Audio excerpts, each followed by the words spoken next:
Bueno, seguimos con esta jornada de soledad no deseada con dos invitados de lujo. Todos son de lujo, los anteriores y los de ahora. Por un lado tenemos pues a mi querida amiga Soledad.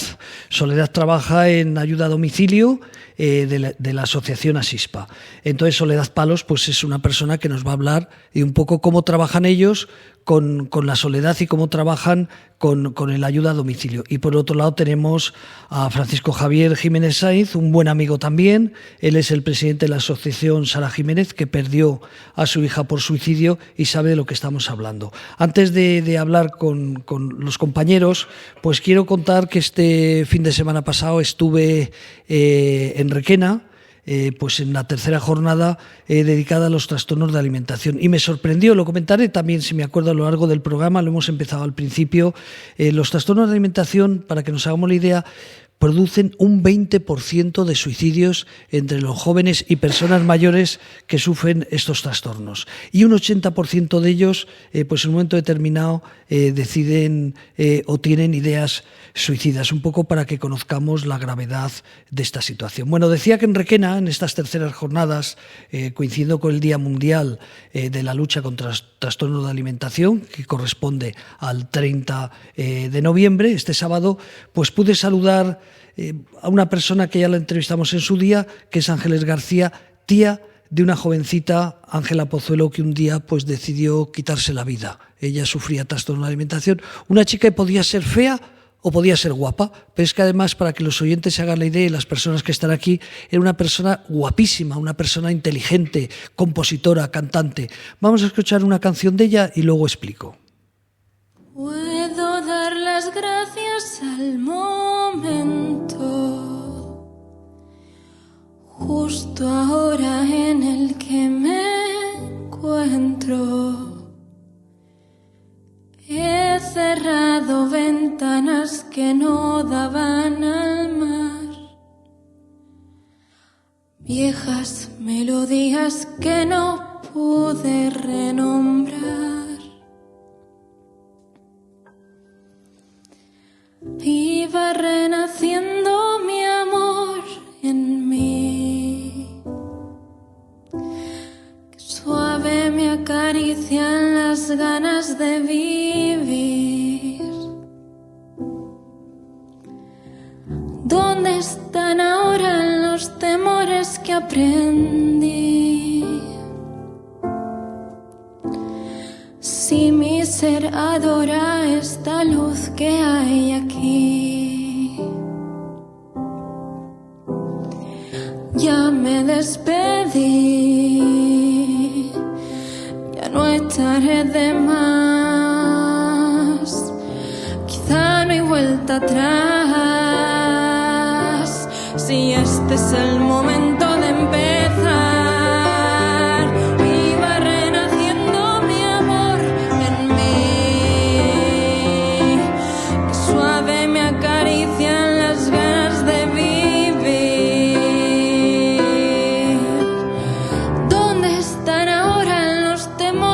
Aprendí,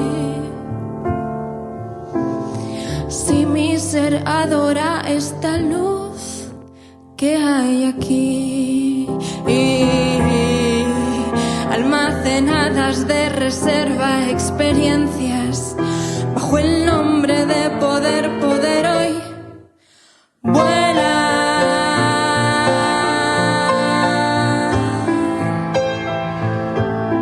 Bueno, maravillosa voz, maravillosa jovencita, que me figuro que si existe el cielo, ella estará allí escuchándonos. Desde aquí quiero dar un abrazo muy fuerte a Rafael Martínez, ¿no?, y a Fen Antiplano por esta magnífica jornada que hicieron, y sobre todo, pues repito otra vez, ¿no?, ese recuerdo a Ángeles García y Ángela, la madre de Ángela Pozuelo, que si escuchan, pues seguro que como el sábado y tantas veces que oyen hablar de esta jovencita, pues lo sufren. Bueno, yo ahí de esa jornada lo que tengo que decir, lo vamos a repetir si me da tiempo a lo largo del programa. Mi conclusión, pues lamentable, es que no hay suficientes profesionales que atiendan a este colectivo de personas con trastornos de alimentación, y los que hay, pues todavía se necesitan mucha formación porque igual que Rafael perdió a su hija porque unos profesionales no sabían atender al dolor que sufría su hija, pues bueno, pasa con mucha gente. Yo un poco, Javier, lo que te voy a preguntar es que nos cuentes un poco tu experiencia con esta joven que en Madrid, pues tras sufrir varios intentos de suicidio, pues todavía no le saben atender. Cuéntanos, Javier. Esto le pasa a mucha gente, se van con sus hijos a casa y no los sujetan.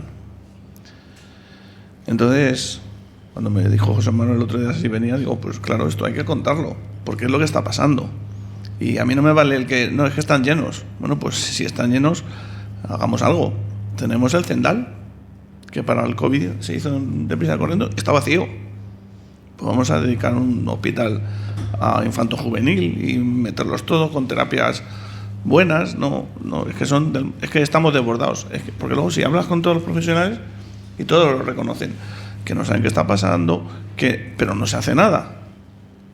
Entonces, pues yo creo que algo tenemos que hacer. Respecto al suicidio y la soledad, antes lo comentaba con Sara. Yo creo que al final todo el que se suicida se siente solo. Porque es una manera de demostrar, decir, si es que estoy solo, si es que no le importo a nadie, si es que nadie me va a ayudar, si es que yo... Entonces, es una soledad ya, no deseada, sino ya insoportable. Uh-huh. Y bueno, pues al final, cuando oímos soledad, pues nos pensamos en personas mayores que están solos, que hay gente joven que está sola y sobre todo críos que te dicen, es que yo estoy solo. Se sienten no olvidados por su familia, pero sí ignorados. Se sienten, lo comentaba con Yolanda, que para pertenecer al grupo que pertenecen tienen que hacer lo que hacen los demás, y si no, se sienten solos. Entonces, la soledad yo creo que abarca mucho más del estar o sentirse solo. Cuando hablamos de Yolanda, es Yolanda Salamanca, presidenta en Recovi, que voy a aprovechar para decir, hoy es martes, Día Mundial de las Personas con Discapacidad, pero este jueves en www.labarandilla.org vamos a tener una nota donde vamos a salir todos, cada programa por separado, pero por si alguien no ha escuchado al principio o escucha solamente esta parte, voy a dar unas cifras que se dieron allí en Requena. El 20% de las niñas y niños que tienen un trastorno de alimentación se suicidan. O sea, es que hablamos de cifras impresionantes y más del 80% tienen ideación suicida. O sea, imaginaros un poco para que nos demos cuenta de la tristeza que hemos dicho al principio del programa, lo vuelvo a repetir. Allí vimos imágenes de chicas, una de las chicas que estuvo en esa ponencia, que voy a ver si la localizo para ponerlo también en nuestra web. Una chica normal. Y cuando vimos las fotografías, huesos, es que eran huesos. Afortunadamente supieron tratarla, la familia, los médicos, ella tuvo suerte, comentó que dentro de su enfermedad pues pudo superarlo y afortunadamente nos dio una charla, pero repito, no es culpar a los profesionales, pero alguien tiene la culpa.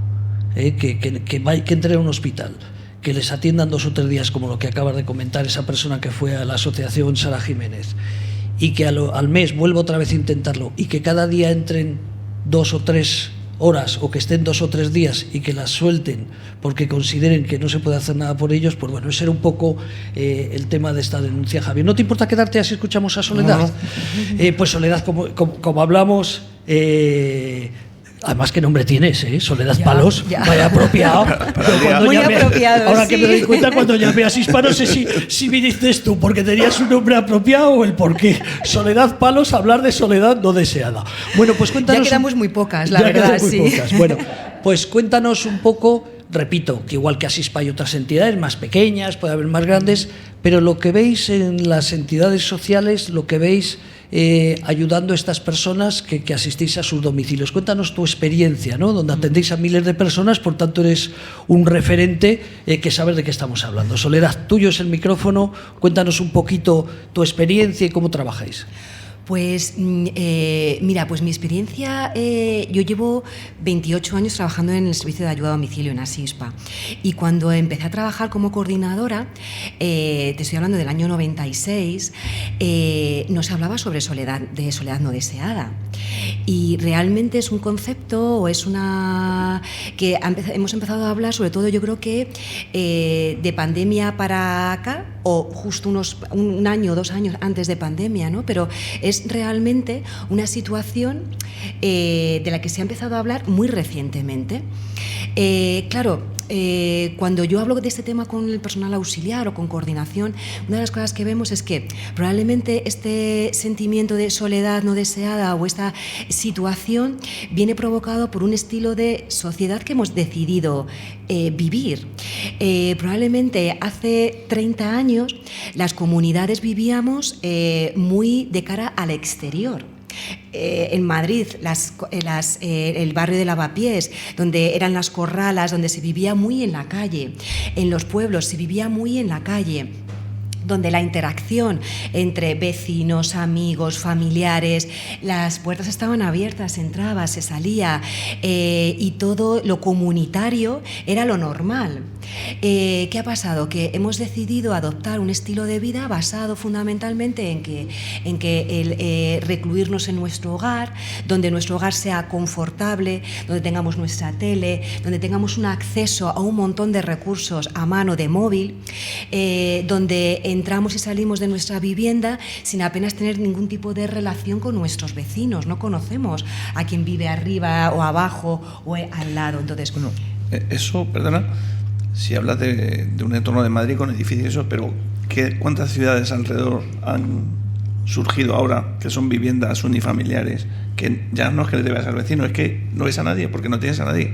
Y pues todo eso estamos creciendo aislados. Efectivamente, entonces yo creo que uno de los problemas que probablemente, no problemas, sino que se ha evolucionado hacia estas situaciones porque hemos hemos adoptado un estilo de vida que nos ha llevado a esta situación, ¿no? Entonces, cuando hablamos de las nuevas tecnologías que efectivamente nos han aportado y nos ayudan muchísimo, también una de las consecuencias que trae las incorporaciones de nuevas tecnologías, tanto en domótica como en el día a día en los dispositivos móviles, nos traen y nos llevan a esta situación. Entonces, yo creo que una de las causas probablemente viene de este estilo de vida que hemos adoptado.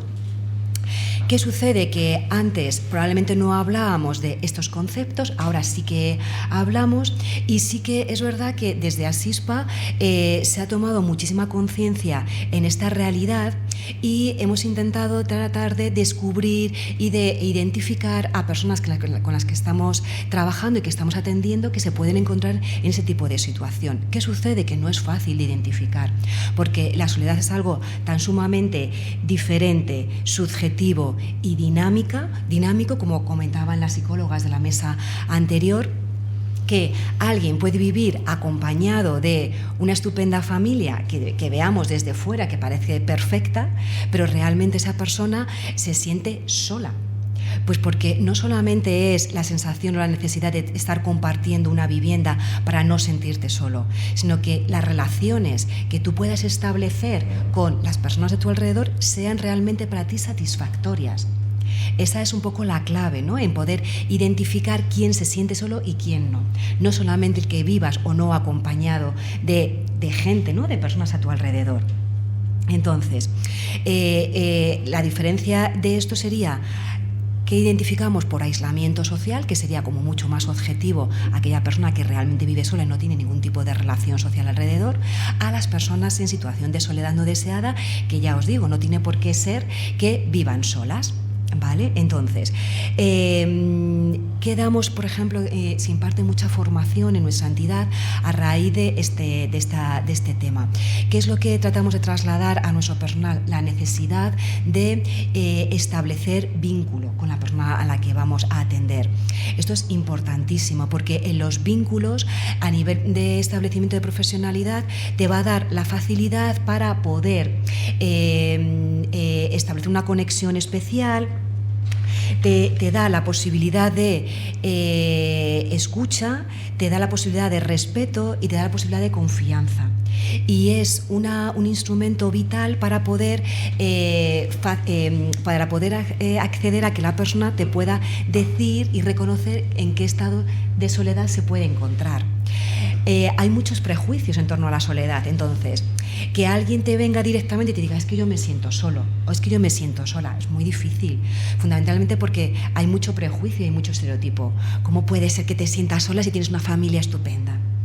pues sí, me siento sola. Por eso ahora están empezando a florecer y cada vez más grupos de ayuda mutua, como comentaban antes, grupos de ayuda mutua para personas con problemas o enfermedad de alcoholismo. Pues también ahora empieza a haber grupos de ayuda mutua para personas que se sientan solas. Bueno, pues es uno de los recursos que están accesibles. Dentro de nuestra dinámica de trabajo, que pues una de las cosas que hacemos es, os digo, como os he comentado, trabajar mucho la formación en el personal y la creación sobre todo de actividades significativas, por un lado, que estén centradas en la propia persona, actividades significativas que refuercen de alguna manera también los vínculos emocionales y, por otro lado, actividades significativas relacionadas con el entorno. ¿Vale? Entonces, las actividades significativas centradas con la persona, pues desde potenciar el servicio de domicilio, el servicio de asistencia, las visitas a domicilio, que cada vez pues que es importante no solamente hablar con una persona por teléfono, sino estar en su propio entorno, visitas, llamadas de teléfono, cada vez más servicios de profesionales que acudan a los domicilios. Esto está sobre todo fundamentado y empujado por el modelo de atención centrado en la persona. Entonces, antes no iba un psicólogo a tu domicilio, o no iba un terapeuta ocupacional a tu domicilio, o un fisioterapeuta. A través del impulso de este modelo, cada vez más son los profesionales los que van a los domicilios, no la persona la que va al centro. Entonces, esto está haciendo que sea cada vez más factible poder identificar a personas en esta situación, ¿vale? Entonces, eso nos conlleva a necesidad de trabajar muy coordinadamente. Hablaban también las compañeras, las psicólogas anteriores, hablaban de la necesidad de la coordinación, de la multidisciplinaridad, ¿no? Pues esto es una realidad, esto es muy importante. Otra de las actividades que estamos trabajando últimamente y que vemos la necesidad también de trabajar la brecha digital. He dicho que antes que hemos visto que los medios, las nuevas tecnologías, pues realmente nos llevan un poco a esta nueva situación, ¿no?, con la que nos encontramos, pero también es verdad que nos sirven de gran utilidad, ¿no? Entonces, lo que sí vemos es que hay cada vez más. Veía un vídeo hace poco, ¿no?, y decía una persona mayor o una persona con discapacidad, decía, cuando la tecnología avanza 3 pasos, yo solamente soy capaz de dar 1, ¿no? Entonces, pues esta necesidad también de tratar de trabajar que la brecha digital sea cada vez menor, eso nos va a facilitar a también trabajar la soledad no deseada, pues porque es verdad que los nuevos dispositivos te permiten estar conectado con familiares, videollamadas, personas que viven en otras ciudades. ¿Qué más? Actividades significativas reforzadoras de los vínculos emocionales, pues sobre todo talleres y actividades que hacemos con familiares y con cuidadores, ¿no? También se ha hablado en la mesa anterior la importancia de trabajar y de cuidar a los cuidadores, la sobrecarga, ¿no? Entonces, desde nuestra entidad también desarrollamos programas de cuidando al cuidador, sobre todo en el servicio de teleasistencia, ¿no? Y luego, muy importante también, toda la parte de las actividades centradas en el entorno comunitario o en la sociedad. La importancia de la visibilización, ¿no? Actuaciones. Asispa lleva ya muchos años trabajando en la soledad cero, y se han hecho jornadas, se han hecho webinares, tenemos una campaña relacionada con el edadismo. La semana pasada presentamos una campaña de grandes, ¿no?, donde se ha trabajado con personas mayores y 2 modistos, Manu Sánchez y... No me comprometas, déjalo en Manu Sánchez, Manu que no Sánchez, me acuerdo. Efectivamente, no me recuerdo el otro modisto, bueno, pues muy famoso y tal. Entonces, se ha trabajado... Claro, porque un poco hablamos, fíjate, has contado esto de edadismo, tal vez esto no tenga que ver con la discapacidad, pero ocurre, discapacitados o no, que te vuelves mayor, incluso de las empresas ya te empiezan a apartar antes de los 65 años, ¿no? Eso es un poquito la campaña, cuando cumples 65 años ya parece que no sirves para nada. Por tanto, me imagino que la soledad también es una salida. Efectivamente. Y también comentábamos en el café, ¿no? Decía antes, muchas veces nos olvidamos que una persona con discapacidad envejece y ya luego es tapada por el gran colectivo de personas mayores. Pero claro, realmente el colectivo de personas mayores es muy grande, pero realmente es súper diverso, porque tenemos personas mayores con enfermedad mental, personas mayores con enfermedad de problemas de alcoholismo, personas mayores con problemas. Entonces realmente es un colectivo muy grande, pero realmente es muy diverso. Bueno, pues seguimos.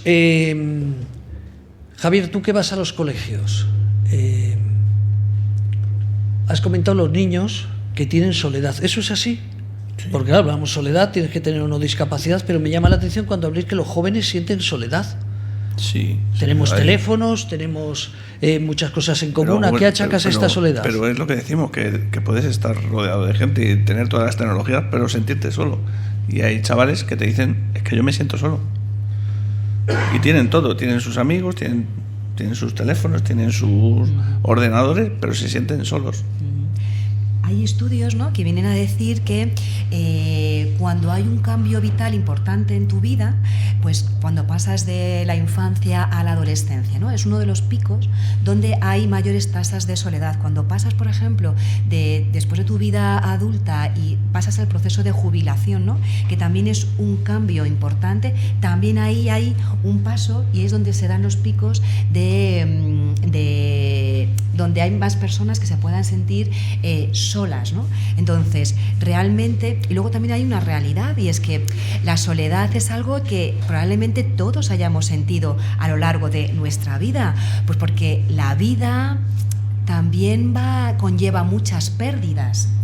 Y cuando hay pérdidas importantes de un hijo, de un cónyuge, pérdidas de un puesto, de un rol social, de un puesto de trabajo que me ha dado, bueno, pues una serie de tareas, funciones, y pierdo eso y ahora me tengo que reinventar, ¿no?, con un nuevo tipo de vida, y hay personas que no son capaces de hacer ese proceso, ¿no? Entonces, el problema es que esas pérdidas seamos capaces de gestionarlas, y hay veces que las personas se estancan y no son capaces, ¿no?, de gestionarlas, y tienen que necesitar ayuda para poder dar ese salto. Comento, Asispa, cualquier otra entidad, ¿tenéis definido si una persona en los protocolos que tenéis? Yo sé que está la protección de datos, todas esas cosas, pero ¿tenéis identificado si una persona tiene un trastorno mental, si una persona tiene una discapacidad física? ¿Eso lo tenéis controlado? Sí. Cuéntanos cómo es, para saber un poco, en este caso es el Ayuntamiento de Madrid, pero nos estarán escuchando de Zaragoza, de otros sitios. ¿Cómo funciona eso? Pues, nosotros en las visitas de alta empezamos a elaborar lo que llamamos una pequeña historia de vida, ¿vale? Entonces, es un informe, un documento donde se va rellenando no solamente de las características sociodemográficas de la persona, sino que también se va rellenando con información muy personal de la persona que vamos a atender. Esto nos permite que podamos trasladar esa información al personal auxiliar para que el servicio sea de alguna manera lo más personalizado posible. Entonces, cosas tan sencillas como, bueno, no solamente conocer la fecha de nacimiento de la persona, que es un dato sociodemográfico, sino a qué se ha dedicado esa persona. Yo no le puedo dispensar la misma atención o el mismo servicio a una persona que haya tenido X trabajo, X dedicación laboral, a otra persona que ha tenido otra diferente. Pues porque sus intereses son completamente distintos, no porque sea uno mejor que otro. Entonces, realmente es importante conocer para poder orientar a esa persona a, pues mire, si usted ha sido ingeniero, pues a lo mejor tenemos que hacer algún tipo de actividad que esa persona se sienta realmente empoderada. Entonces, por eso es muy importante conocer a la persona. Y nosotros en la visita de alta, más luego las visitas de seguimiento y llamadas telefónicas que hacemos con la persona, intentamos recopilar la mayor información en este sentido posible para poder luego adaptar el servicio y recomendarle actividades o actuaciones según su perfil, porque lo que he dicho, un grupo de colectivos de personas mayores, no todo el mundo es igual como grupo, sino que hay una grandísima heterogeneidad y hay que intentar, en la medida de lo posible, adaptarse a esa heterogeneidad. Te preguntaba porque si los ayuntamientos de la asistencia en toda España y ayuda a domicilio en casi toda España, si los ayuntamientos quisieran trabajar verdaderamente la soledad no deseada, es acudir a las entidades como Asispa o como cualquier otra y pedir una documentación. ¿Esto lo han hecho alguna vez? No es crítica hacia el ayuntamiento, ni mucho menos, es por pensar claro, que esto se podría combatir. Claro, a ver, yo por ejemplo que doy formación a personal auxiliar, una de las cosas que les digo es que vosotras pensad que como auxiliar eres un instrumento en el sentido de un medio para poder llegar a muchas personas mayores y poder ayudar a través de tu trabajo. Entonces, y muchas veces el personal auxiliar no es consciente. O sea, cuando lo comento se quedan como, pues tienes razón, efectivamente yo soy un instrumento, un medio para poder llegar a muchas personas. Es muy sorprendente cómo una persona mayor no reconoce a su familiar que se siente solo y en cambio sí que se lo reconoce a su auxiliar. O sea, ocurre que habla con su auxiliar, pero sin embargo no habla en la familia. Claro, pues porque va un hijo, va una hija o va, no sé, un sobrino, un nieto, una nieta. Estás haciendo compañía a tu abuela o a tu familiar y estás con el móvil, estás teletrabajando y estás con el ordenador. Bueno, pues porque la vida es como es, pero un auxiliar de ayuda a domicilio va a realmente atender a esa persona, que probablemente vaya a hacer la limpieza, la compra, su aseo personal, pero yo siempre les traslado al personal, tú llévate a la persona mayor contigo, habla, interacciona, genera vínculo, porque eso genera vínculo y la persona al final se abre a ti. ¿Y por qué crees, Soledad, que eso no lo cuentan a su familia? ¿Porque les da vergüenza? ¿Porque les da miedo que piensen que está triste? Yo lo que creo es eso, que realmente tenemos muchos prejuicios y mucho estereotipo frente a la soledad, y porque reconocerlo ante tu hijo, pero mamá, ¿cómo dices estas barbaridades si estoy viniendo todas las semanas a verte? Si te llamo todos los días. Claro, entonces es muy duro a una hija, es que su madre se siente sola. ¿Cómo es posible? Si yo me ocupo, ¿no? Te cuestionas como cuidadora o como hija. Pues no, es que realmente muchas veces las prisas, la rapidez de nuestra vida diaria, pues no nos permite a lo mejor dedicarnos todo lo que deberíamos dedicarnos, ¿no? O que nos gustaría y no podemos dedicarnos a nuestro familiar, tanto persona mayor como persona con discapacidad que tengamos a nuestro alrededor. Fíjate, me llama la atención, el otro día haciendo un programa sobre depresión, en Europa, en España, somos de los países que más depresión sufrimos, donde más soledad se sufre. Y sin embargo hablas con personas en programas no te hablo de Inglaterra, pero de Portugal, de muchos países similares y característicos a España, y en España tenemos centros de día que no tienen en muchos países, tenemos residencias que no tienen en muchos países, tenemos ayuda a domicilio que no tienen en los países. Qué curioso, ¿no? Que hablamos de un país con más depresión, que hablamos con más soledad y sin embargo tenemos más ayuda que en muchos países. ¿Eso por qué crees? ¿Porque nos quejamos, nos hemos acostumbrado a tal vez a tener de todo y no lo reconocemos? Yo creo, no sé, probablemente sea algo también cultural. Yo lo que sí que creo es que está muy bien desarrollar temas tecnológicos, pero yo creo que al final las personas necesitamos personas. Y, por ejemplo, con el personal auxiliar en las formaciones me dicen, me encanta hacer formación online. Dice, pero Soledad, me encanta venir aquí, ¿no? Me encanta venir, o sea, por lo menos 1 o 2 cursos, venir a clase presencial, porque lo que necesitamos es estar con personas. Y muchas veces necesitamos estar con personas incluso más jóvenes que nosotros, ¿no? Mayores también, pero más jóvenes. Por eso es importante los programas de intergeneracionalidad. Entonces, yo creo que probablemente, ¿no? Comentabas antes, ¿qué cosas pedirías a los políticos, ¿no? Decían antes. Y yo la verdad es que pensaba y decía, pues probablemente sea necesario replantearnos que haya, replantearnos todo lo comunitario. y volver a lo comunitario, crear espacios donde haya cada vez más posibilidades de convivir personas de diferentes generaciones, donde se potencie también mucho el voluntariado, que las personas mayores o personas con discapacidad puedan acudir a los centros escolares y donde haya relaciones, donde no solamente vayan los padres a leer un cuento a los niños de educación infantil, es que a lo mejor tienen que empezar a ir abuelos, donde culturalmente también se trabaje y se potencie y se reconozcan los cuidados. No se reconocen suficientemente los cuidados, se potencia muy bien las ingenierías, que son absolutamente necesarias, ¿vale?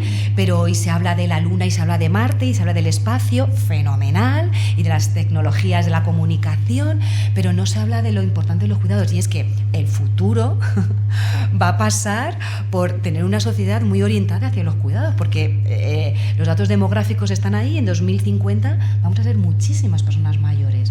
Yo no sé si aquí está Víctor Aldama, ha venido de la Fundación Manantial, no está entre el público, Víctor. Víctor Aranda, eres tú, vale. Trabaja Fundación Manantial, Salud Mental, que luego incluso si quieres participar, me encantaría. Vosotros sabéis que un proyecto que tenemos en La Barandilla, que lo inauguraremos ahora seguramente a principios de año, es la soledad no deseada en personas con trastorno mental grave. Vuelvo a preguntarte lo anterior.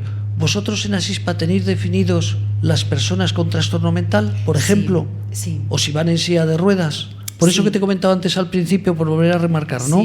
O sea, que si un ayuntamiento, insisto, Madrid, Zaragoza, Sevilla, quisiera verdaderamente trabajar con las personas con discapacidad en soledad, sería fácil, ¿no? Vuelvo a preguntarte lo anterior, pero es un poco por tener conocimiento. Sí, o sea, el acceso a poder acceder a personas con un determinado perfil es factible. Otra cosa es que esas personas te reconozcan que se sienten solos o no. Eso sería otra historia, ¿no?